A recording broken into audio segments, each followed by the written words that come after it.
गरीब साध साध सब नेक हैं, आप अपनी ठोरे।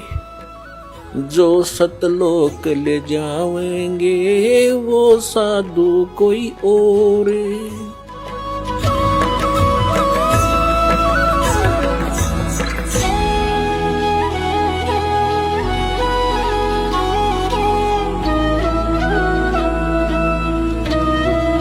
अब परमात्मा ने कहा कि ये सब पूरा विश्व रोगी है। कौन से रोग से रोगी है, ग्रस्त है? ये जन्म और मृत्यु के रोग से। और जब तक जन्म और मृत्यु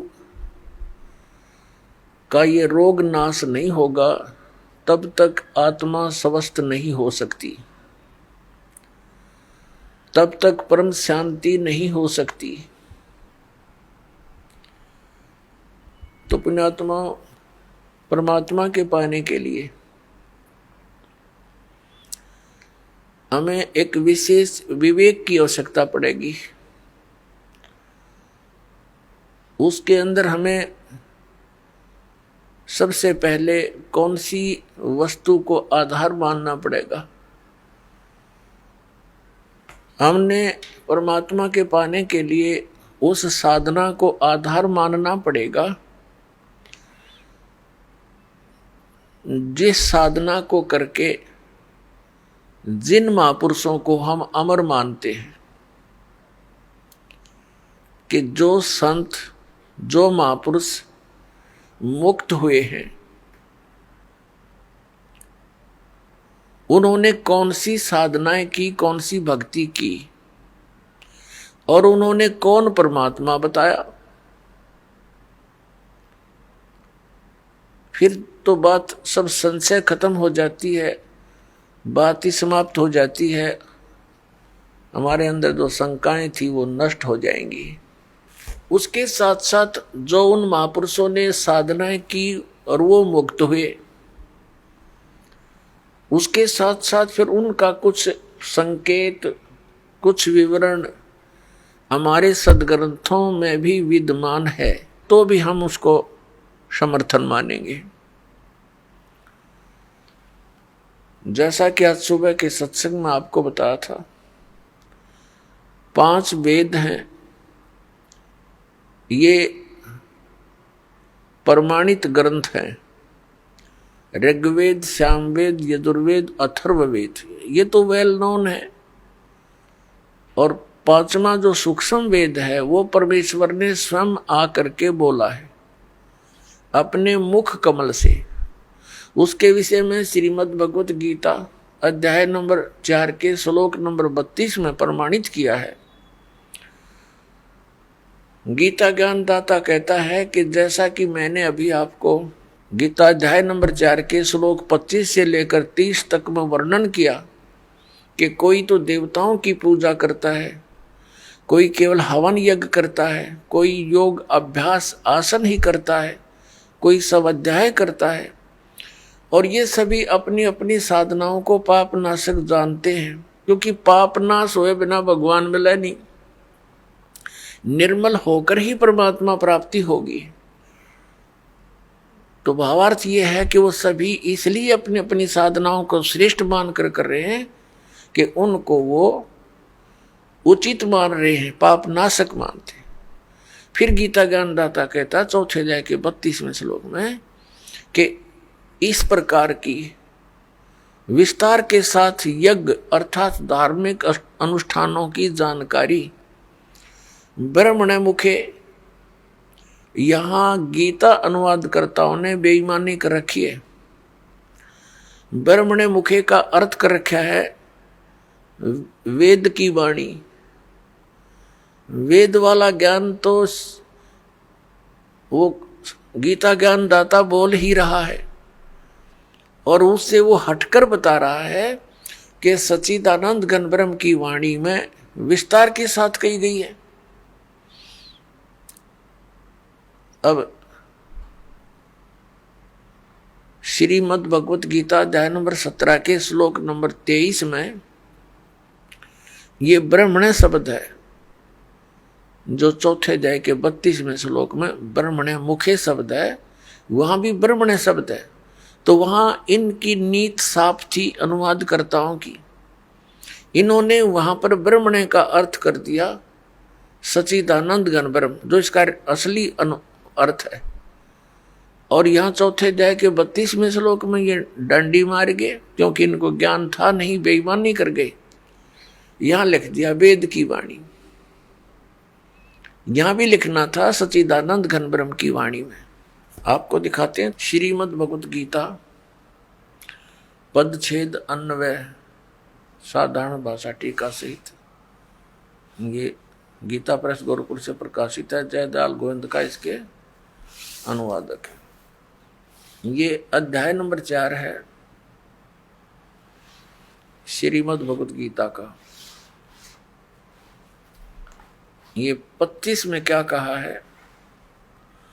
दूसरे योगीजन देवताओं के पूजन रूप यज्ञ का यानी धार्मिक अनुष्ठान का परिप्रतिपाती अनुष्ठान किया करते हैं। पर उपासते माने पूजा करते हैं, ये उपासते माने पूजा करते हैं। और अन्य ब्रह्म अग्नौ यानी ब्रह्म परब्रह्म नहीं, इस काल की साधना तक सीमित है, आत्म रूप यज्ञ का हवन किया करते हैं। और 26वां अन्य श्रोत्रादि समस्त इंद्रियों को संयम रूप अग्नियों में हवन किया करते हैं, यानी कुछ अपने इन कान आदि रोक राख कर ये क्रियाएं करते रहते हैं। दूसरे योगीजन शब्द आदि शब्द स्पर्श रूप रसगंध इन समस्त विषयों को इंद्रिय रूप अग्नि में हवन किया करते हैं, यानी अपने संयम साधना में लगे रहते हैं। दूसरे योगीजन इंद्रियों की संपूर्ण क्रियाओं को और प्राणों की समस्त क्रियाओं को, श्वासों की, प्राण माने श्वासों की, ज्ञान से प्रकाशित आत्म संयम रूप योग रूप अग्नि में हवन किया करते हैं। हवन माने साधना करते हैं। और कई पुरुष द्रव्य संबंधी यज्ञ करने वाले हैं, यानी द्रव्य संबंधी माने धन से होने वाला। जैसे कोई भंडारा कर दिया, कितने कंबल बांट दिए, और कहीं कोई धर्मशाला बनवा दी, कोई मंदिर बनवा दिया, इस तरह कितने भंडारे कर दिए। इस तरह कहते हैं कुछ एक इस प्रकार की साधना करके संतुष्ट है कि हमने बहुत कुछ कर लिया। द्रव्य संबंधी यज्ञ, द्रव्य माने धन से होने वाली करने वाले कितने ही तपस्या रूप यज्ञ करते हैं, कई तपस्या ही करते हैं, अनुष्ठान करते तपस्याओं का। दूसरे योग करते हैं, योग अभ्यास यानी पेट घुमा दिया कि ऊपर न पर नीचे न सिर कर ली, इस तरह की क्रियाओं से ही वो अपने आप को संतुष्ट मानते हैं। और कुछ एक अहिंसावादी तीक्ष्ण व्रतों से युक्त यत्नशील पुरुष, कुछ एक ऐसे जैसे मुंह पर पट्टी बांध गए और नंगे पैरों चल रहे, इसको अहिंसावादी तीक्ष्ण व्रत बोलते हैं। कुछ ऐसी क्रियाएं करते हैं। और कुछ स्वाध्याय रूप ज्ञान यज्ञ करने वाले हैं, जैसे गीता जी का पाठ कर लिया या कोई मंत्र, वेदों के मंत्र गोट लिए, इस तरह के स्वाध्याय बोलते हैं। अब 29-30 में क्या कहा कि दूसरे कितने योगीजन अपान वायु में प्राण वायु को हवन करते हैं, यानी अपने इन अंदर की 5 प्राणों से ही खसते रहते हैं, प्राण वायु को अपान वायु में। अन्य कितने ही नियमित आहार करने वाले हैं, यानी सीमित आहार, एक बार खा लिया, थोड़ा सा खा लिया, उसका अभ्यास करते रहे। कुछ प्राणायाम करते रहते हैं, प्राणों की और अपान की गति को रोककर प्राणों को श्वास छोटा कर बड़ा श्वास बढ़ाने घटाने के चक्कर में लगे रहते हैं, प्राणों में हवन किया करते हैं। ये सभी साधक यज्ञों के द्वारा पापों का नाश कर देने वाले यज्ञों को जानने वाले हैं। इसका वास्तविक अर्थ ये है कि ये सभी अपनी अपनी साधनाओं को पाप नाश करने वाली जानते हैं। यदि ये इनको पता लग जाए कि ये साधना पाप नाशक नहीं है, तुरंत त्याग देंगे ये। यदि यही सही होते, फाइनल होते, तो चौथे अध्याय के 32वें श्लोक में गीता ज्ञानदाता ये नहीं कहता कि और विस्तार के साथ वहां लिखी हुई है। अब और विस्तार क्या रह गया, जितने डले डोने थे सारे लिख कर रखे, इसमें बता रखे। अब देखना अध्याय नंबर 4 के और श्लोक नंबर 32 में कहा है, इसमें एक शब्द है एवं बहुविधा यज्ञ वित्त ब्रह्मणे मुखे। ये ब्रह्मणे शब्द है इसमें, चौथे अध्याय के 32वें श्लोक में। कर्मजान विधितान सर्वान एवं ज्ञातवा विमोक्ष यसे विमोक्ष से। अब क्या बताते हैं, इस ब्रह्मणे मुखे का जो अर्थ, ब्रह्मणे मुखे को हमने देखना है, इन्होंने अनुवाद गलत किया है। एवं माने इस प्रकार, बहुत प्रकार के यज्ञ यानी धार्मिक अनुष्ठान इन्होंने वेद की वाणी में कर दिया, ये गलत कर दिया।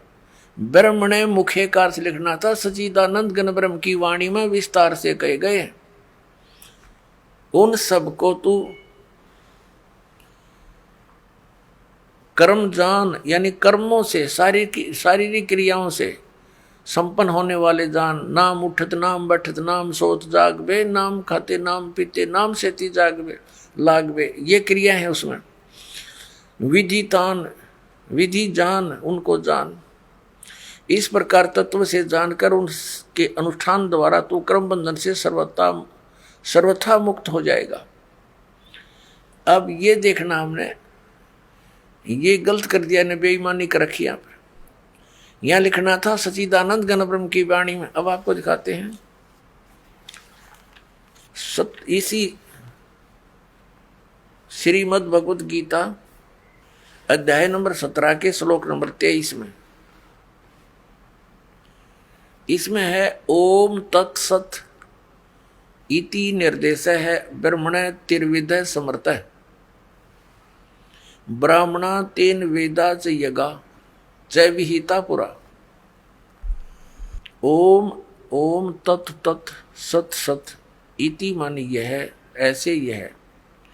तिर्विध माने 3 प्रकार का। ब्रह्मणे मुख्य, ब्रह्मणे सच्चिदानंद घन ब्रह्म का। ब्रह्मणे माने सच्चिदानंद घन ब्रह्म, ये यहाँ बिल्कुल सही इन्होंने अनुवाद किया है, का नाम कहा है।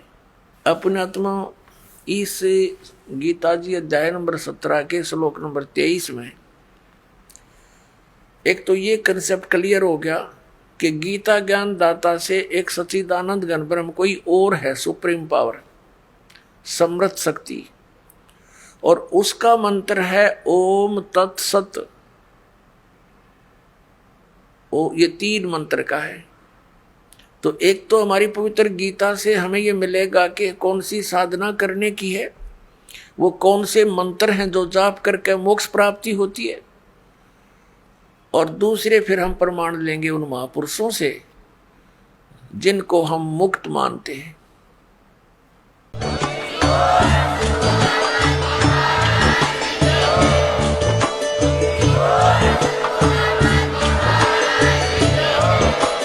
आप सुन रहे थे जगत गुरु तत्वदर्शी संत रामपाल जी महाराज जी के मंगल प्रवचन। अधिक जानकारी के लिए विजिट कीजिए हमारी वेबसाइट www.jagatgururampalji.org। संत रामपाल जी महाराज जी के शुभ आशीर्वाद से पूरे विश्व भर में 500 से भी ज्यादा नाम दीक्षा केंद्र हैं, जिन पर संत रामपाल जी महाराज जी द्वारा ऑनलाइन निःशुल्क नाम दीक्षा दी जा रही है। अपने नजदीकी नाम दीक्षा केंद्र का पता करने के लिए संपर्क करें 8222880541।